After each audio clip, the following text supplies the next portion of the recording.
আগামী 5ই নভেম্বর অনুষ্ঠিত হতে যাচ্ছে যুক্তরাষ্ট্রের প্রেসিডেন্ট নির্বাচন। এই নির্বাচনে হেরে গেলে আর কখনো নির্বাচন করবেন না বলে জানিয়েছেন রিপাবলিকান দলের প্রেসিডেন্ট প্রার্থী ডোনাল্ড ট্রাম্প। রোববার ট্রাম্পের এক সাক্ষাৎকারে এটি প্রকাশিত হয়। সাক্ষাৎকারে 78 বছর বয়সী সাবেক প্রেসিডেন্ট ডোনাল্ড ট্রাম্পের কাছে জানতে চাওয়া হয়, তৃতীয়বার প্রেসিডেন্ট নির্বাচনে জয়ী না হলে চতুর্থবার আবারও লড়াই করবেন কিনা।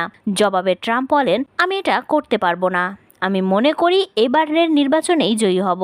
এবারের প্রেসিডেন্ট নির্বাচনে ট্রাম্পকে শক্ত প্রতিদ্বন্দ্বী ডেমোক্রেটিক দলের প্রার্থী ও ভাইস প্রেসিডেন্ট কমলা হ্যারিসের সঙ্গে লড়াই করতে হবে। এই নির্বাচনে গুরুত্বপূর্ণ রাজ্যগুলোতে যে এগিয়ে থাকবে তিনি আগামী নির্বাচনে জয়ী হবেন। তবে জাতীয় জরিপে দেখা যাচ্ছে ট্রাম্পের থেকে কমলা হ্যারিস এগিয়ে রয়েছে। 2020 সালে প্রেসিডেন্ট নির্বাচনে ডেমোক্রেটিক প্রার্থী জো বাইডেন জয়ী হওয়া নিয়ে একের পর এক মিথ্যা অভিযোগ তোলেন ট্রাম্প। এমনকি ওই নির্বাচনের ফলাফল উল্টে দিতে চেষ্টাও করেন তিনি, যার ফলে তিনি ফেডারেল এবং রাজ্য ফৌজদারি মামলায় অভিযুক্ত হন।